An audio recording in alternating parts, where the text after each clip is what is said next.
a nutter. Yeah. Larry Cohen is notoriously a nutcase. Yeah.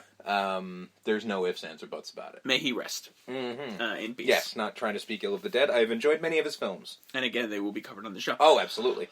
But we do get to the stuff. Mm-hmm. There is no credits. Nope. There is no title. There is, eventually. We get the weirdest opening I've ever seen, to the point where I'm like, did something fuck up or skip somewhere? There is nothing. There is just an old man in a field. It just starts with an old man in a fucking snowy field. You're like, wait, what the hell's going on?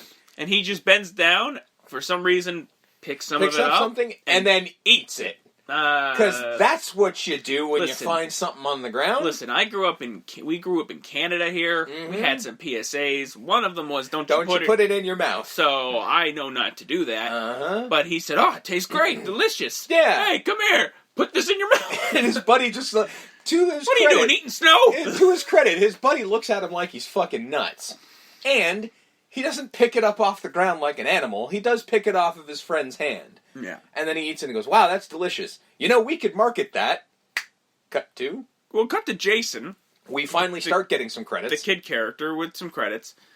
I think it was like guest starring Danny Aiello. Yeah, which made me go, you don't do that for movies, guys. Sometimes you do, but only when they're TV movies. I'm like, you know what? They might have just turned this into a TV movie pretty quickly. Although, to be fair, he is in a scene. So he is, in fact, guest starring in this film. He's in a couple, but not much. So Jason, the child of the picture, mm-hmm. Goes to the fridge as a growing boy does. Boy, I'm 37. I still do that when I wake up. You know what you've done when you're a kid, where you go and you just eat everything up out of the fridge and in the middle of the night. Mm-hmm. Sees the stuff moving. Yeah. Father comes down, kind of gives him the business for making noise at his dad's an asshole. Yeah, straight up prick. Like, he's not even being controlled, spoiler alert, by the stuff. And he's still an asshole.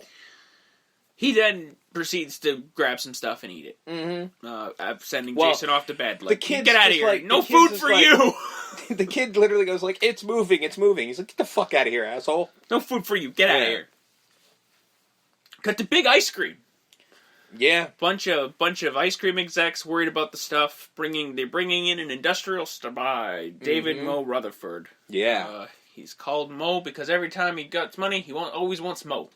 He makes a point of saying that several points in the film. Jesus. Also pointing out their sweaty palms. His sweaty palm. Hey, there's another sweaty palm. Speaking of nuts, David Moriarty is equally as crazy, which is why he stars in all of Larry Cohen's movies. Can I point out that in this movie, and he doesn't normally do this, he's doing an impression of Bing Crosby by way of the Sugar Bear. Yeah. You know what I mean? Like, everything he saw, like, every time he was talking, I'm just waiting for him to go, can't get enough of that sugar crisp. Yeah. Because he really has that voice. I'm like, you're putting that on for this movie. I know you talk like a normal human. What are you doing? It's a strange cadence, but I do love it. Yeah. He does have this is the best line in the movie, in my opinion, where it's just like, what is it, you're not as dumb as you appear to be. Well, no one's as dumb as I appear to be. Yeah. Cut to Jason and his family, and they are all eating the stuff, and you can tell that there's something wrong with it. Yeah. Because they're all like, come, Jason, come eat. Come eat this. Oh, God. Fuck you, man. Did the actor they get to play his brother, is that his actual brother? I don't know. Or did they just find another kid who just looks like an older version of him? I'm guessing that's what they did, but he could very well have been his brother. It's kind of weird.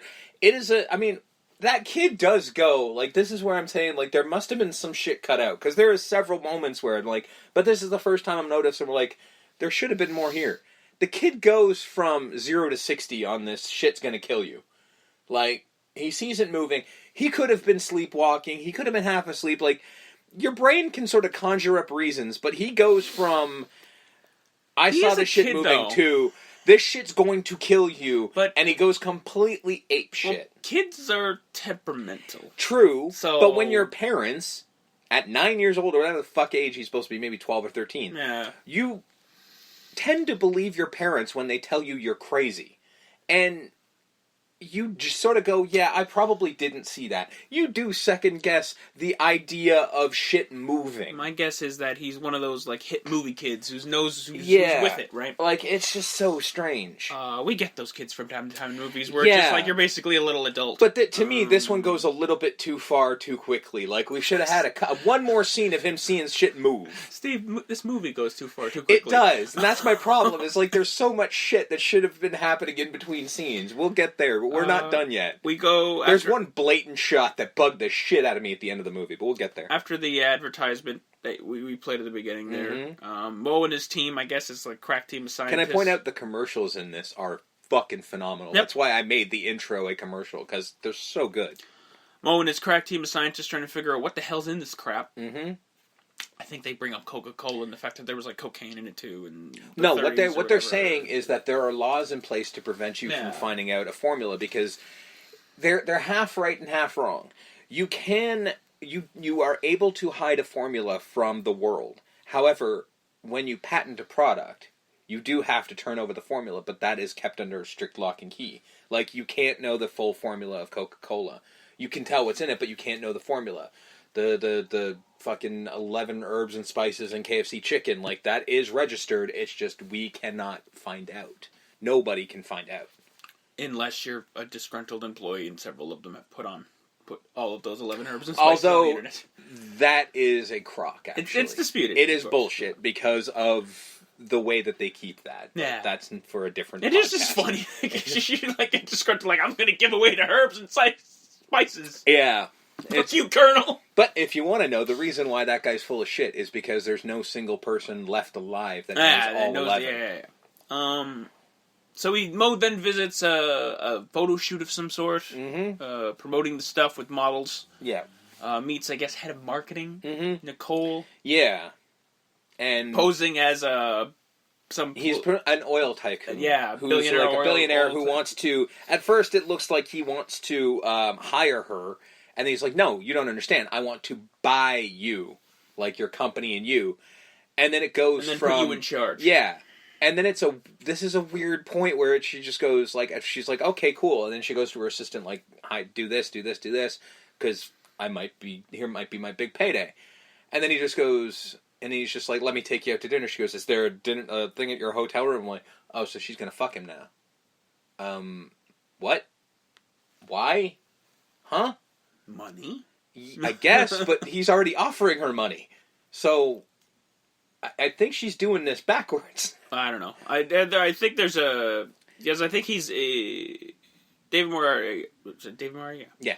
I think he improvised a lot of He did. Because this you can tell here, because he says, I have a limo outside, and then she goes, me too. Like, she was supposed to be like, no, I was the one with the limo. I was supposed to say, he's like, yeah, but mine's bigger, and then she laughs, and I don't think that was, no, I think that certainly wasn't. Was out of character. But that's my point, is because we get to the point now where they're talking, they're in a relationship now. Yep. This is the next time we see them. We need something. The next time we see them together, they're holding hands, walking down the street. Yeah, and you're just like, wait, I missed something here. Like, it's fine to cut out a romantic relationship, but don't show it without any lead up. Jason fucking goes bananas in a store. This is my point of, like, again, we need a little bit more to get to this point. Bananas. He grabs the stuff out of a kid's hand. Yeah. Spikes it like a football. And the kid loses his shit, rightfully so. And the mom's just like, what the fuck? And I'm like, wait a minute. You haven't fucking paid for this yet. Just grab another one off the shelf. He grabs a broom. He destroys several stuff. Displays. Can I also ask? He makes a point of knocking the sign down off the ceiling. Yeah. Can I ask how? First of all, I don't care how popular a food product is. That no store is ever going to devote that much space to it. Second of all, how is this shit packaged? How is this shit like? Because there's some in a freezer. There's some on the thing. There's some in a cooler. There's some. Well, they just want it everywhere. Well, yeah, but how is it kept? Is it kept in the fridge? It's kept in all. But that makes no sense. Makes no sense. It's the stuff, Steve. I've been doing retail far too long to understand that this is never going to happen. Yes, but you don't... You and your higher-ups weren't mind-controlled by some sort of alien marshmallow substance. This is true. However, we don't know that anyone is mind-controlled by it yet. No, but I'm just saying, later on in the film we realize why it's everywhere, and everywhere you every corner you look, every nook, every cranny, every part of the store, put it in the fridge, put it in the freezer, put it on the roof, put it everywhere. Like, this thing has stands like McDonald's. Yeah, it really in does. this film. Yeah, there's just stuff stands where it's just all we serve is the stuff. Mm-hmm. So, which is weird because at first I was sitting there going like, why would you fucking do that? But I'm like, there's ice cream parlors everywhere. Yeah. You can buy ice cream in the fucking grocery store right now. It takes 3 grown adults to control him. Yeah, which is he's going nuts. Which I'm like, okay, first of all, no, he's a little kid and a scrawny one at that. So Mo visits Mr. Vickers, who is on the team who helped bring the stuff to the people. Yes. He questions, hey, where's everyone else? Everyone else on the team is either dead or I can't find them. They start bringing up the FDA and like, how did this get past everything when no one knows what's in it? Like, how did this happen? And now all of a sudden, everyone who approved it is gone. Yeah. What up? Also, something's up with his dog. He's like, this dog's weird. Yeah. He's one. This is another fucking strange ass. That dog is one? Yeah. It's the size of a horse. He's like, well, I've been feeding it the stuff. It's good for you. I eat the stuff. Yeah. Dog eats the stuff. Yeah. He seems to be scared of the dog. Yeah, which... The dog's in control is what ends up happening. And I'm like, this is the funniest thing I've ever seen in my life. Because this would make no sense. If they were both on the stuff, wouldn't it just be like, yeah, no, we're buddies now. But no, the dog's in control. There's Mo sees that there's a stuffed sand, just like he's questioning. It's like 3 a.m. Yeah, and there's still this massive place lineup. Is like it's kids and adults, and what the fuck? What's going on here? Something is clearly something is up with the stuff. Then the dog is killed. The Vickers is killed by the dog in the most hilarious scene. Because we get the first shot of what happens when the stuff leaves the thing. Yeah. Where the mouth just... And it just wide open. Yeah, it just hits marshmallow. Crazy. Yeah. The marshmallow substance flies out of it. Mm-hmm. And then it's cut to what is supposed to be Ben, the vicious dog, just destroying Danny Aiello's character, like just biting his neck and viciously murdering him. Oh, it's so good. He's just so cute. He's not doing anything. He's just giving him kisses. Yeah. It's just licks. There's just licks cut to like Danny Aiello going, no, Ben! No, God! Licking her, like... It's like, nem, nem, nem, nem. I'm like, oh, you big puppers. It's the fucking funniest thing I've ever seen. I love it. It's so terrible. I love it. It's like, so great. Guys, go with take 2, I'm telling you. Not the dog licking the actor's face. Yeah. Just try again, please. Him somebody. Screaming. Yeah. In bloody murder, and the dog's probably confused going, I'm giving you kisses, nice man. To you. I'm waiting for my treat, goddammit. Then he kind of growls at him, but it's really half-hearted. Which I think is not even that dog. I don't think it was. My guess is that was probably an 80-yard at some point. They 80-yard did noise in, because they're like, fuck, the dog's licking him. Just Where was Frank Welker? Growls. Yeah. So Mo visits a gas station in a town where no one lives. Yeah. Because they need a gas. And the gas station attendant's very shifty. Yeah.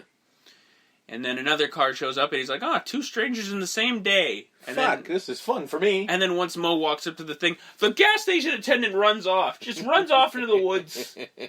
Just gone. Bye-bye. Yeah, but I'm not sure how, but we see him again. Then Chocolate Chip Charlie flies in, and him and Mo have a kung fu fight. Yes. Because Chocolate Chip Charlie's hands are registered weapons. Yes, he says it more than once. He recognized, you're Chocolate Chip Charlie! Mm-hmm. I'm sure not the Colonel. Yep. And then they go to the post office. And it becomes a buddy cop movie.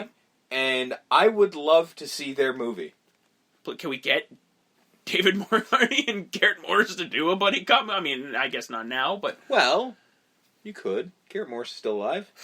I mean, I guess he was on Two Broke Girls. Yeah, he was pretty spry. He was still with it. Yeah, he's got his chops. I guess, yeah. Is he still alive though? Because that was a few years ago. I can look that up. Because I don't want to be like, let's make that movie. We can't. Why? Well. So they again question another shifty employee around these parts. The post office man. Oh, sorry, it was the post office guy we see again. Yeah. This, and I'll never understand this. Yeah, because We'll get there. We're not there. I mean, yet. they didn't show the scene, but of him coming back. But yeah, fair enough. We'll get there. They explained that like this is a place where all the people who've discovered the stuff lived, Mm-hmm. and